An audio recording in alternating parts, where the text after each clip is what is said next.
So as we've talked about, Anna is getting all this backlash now, not just from her fans, her listeners, but now also from her sort of peers in her sort of corner of the online left that she and Cenk sort of carved out. And this is what we mean when we talk about, okay, how did they get there? How did they get to a place where they step an inch out of line and they get canceled?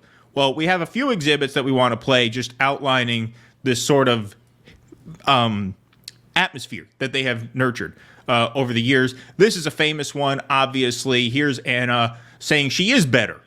I'm better than you, right? The famous I'm better than you clip. Attack me for being overly emotional or for passionately, defending those who are defenseless, then go ahead. You can attack me all you want. But am I saying that I'm better than you? I guess I'm going a little further than you are. Yeah, I'm fucking better than you, okay? Much better than you. You are garbage, okay? If you get a rise out of attacking the powerless, you're garbage. And you can call me a social justice warrior. You can call me whatever the fuck you want. At this point, I don't give a shit. There you go. So that was in response to a lot of, That was not easy to find. No, not easy to find. That was in response to, her charge. That was in summer of 2016. Right? Talking to a lot of the Trump supporters, a lot of the right-wingers who she branded as uncaring about other people. And she says, well, you have these opinions because you don't give a shit about anyone but yourself. And that makes me better than you, right? That's a knee-jerk reaction based on a very shallow understanding of the other person's views, right? So that's Exhibit A. Exhibit B. This is Cenk Uygur. We've played this on the show in the past.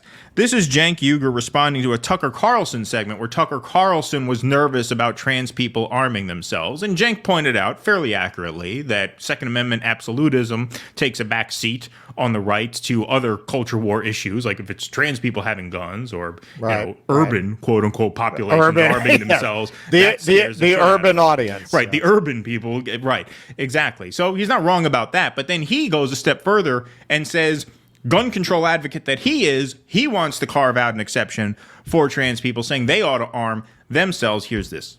I don't like guns. I would ban assault weapons in a second. We can go on and on about the gun control that we need in this country. And I always tell people, don't get guns. It'll make you less safe. I'm gonna make an exception here for trans people. They are actually in danger. They have had hundreds of laws passed against them. They have right-wing media ginning up fear against them 24/7. They are targeted more than any other group in America. And if anyone should get guns, it should be trans Americans, okay? Because I'm worried for them. I'm worried that the right-wing lunatics are going to attack them. Now, aside from the fact that that really contributes to this sort of apocalyptic and violent rhetoric that has been associated with a lot of the trans activist movements, i.e., we are being genocided, they want us extinct, they want us not to exist, right? Aside from that, when you say a thing like that, it should come as no surprise that when Anna says, hey, maybe puberty blockers shouldn't be given to minors, it should come as no surprise that they're going to turn on you, because you're on camera right there saying that all of this discourse, all of this disagreement, any disagreement, right, with anything related to this issue constitutes an existential threat to trans people. Violence. Right, it's violence. So, I mean, that was not long ago. What was that, 4 or 5 months ago? Yeah. Estimating? Yeah, that was pretty recent. Definitely within the last 6 months. I think less. I think about 4 months ago we did that segment. Yeah, exactly. Now, here's the most recent example, and this was a clip that Mike Figueredo actually showed in his response. This is Cenk Uygur just a few days ago, doing a segment in reaction to Trump voters, right? They sent a man on the street out to interview the Trump voters. Jordan has done that. David Pakman just did it. All the lib channels have to go out and, oh, look how stupid the deplorables are, right? Blah, blah, blah. Yeah. So there's a Trump voter who talked about family values and talked about, wanting to be able to raise their kids without government intrusion, things like that. Here's his response to that. And by the way, this Mike Figueredo showed this, which is very odd, which we will get to in a second. But here's this final clip. Has our values? Does he? What's your values? I mean, you don't mean family values. He's raw dogging porn stars, and they're like and he says terrible things, does terrible things. You don't mean family values. So what values are you talking about?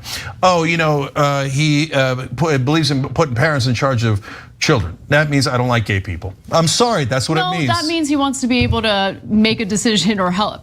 A decision about what? He doesn't want schools making decisions for about his kids. About gay people.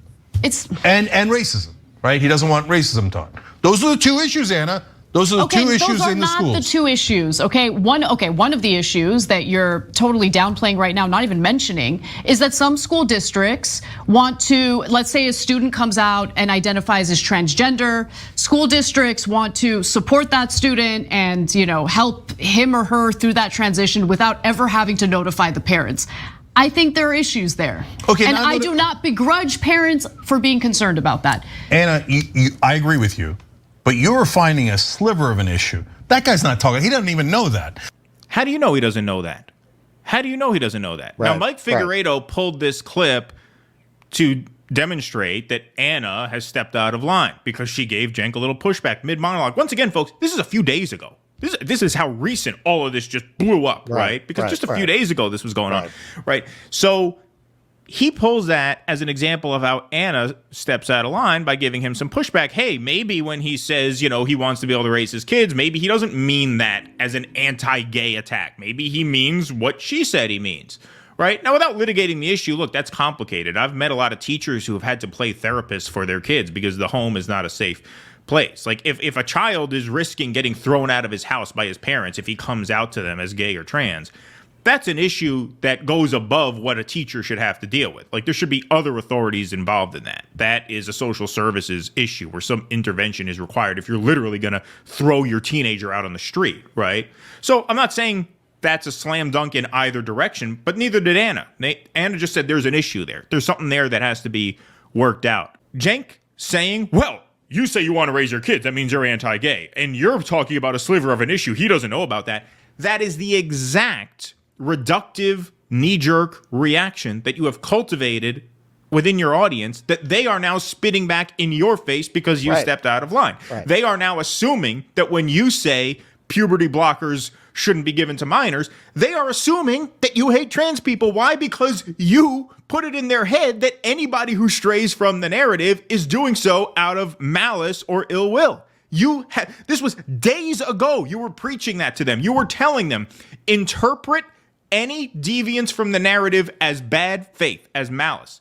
And then you stepped out of line, and now they're giving you the business. It should be no surprise. It should come as zero surprise whatsoever. This was a few days ago. We just pulled the clip earlier from 7 years ago. It's been like this forever at TYT. That is the audience you have cultivated. You've made your bed, now you got to lay in it. It's that simple. Please clap.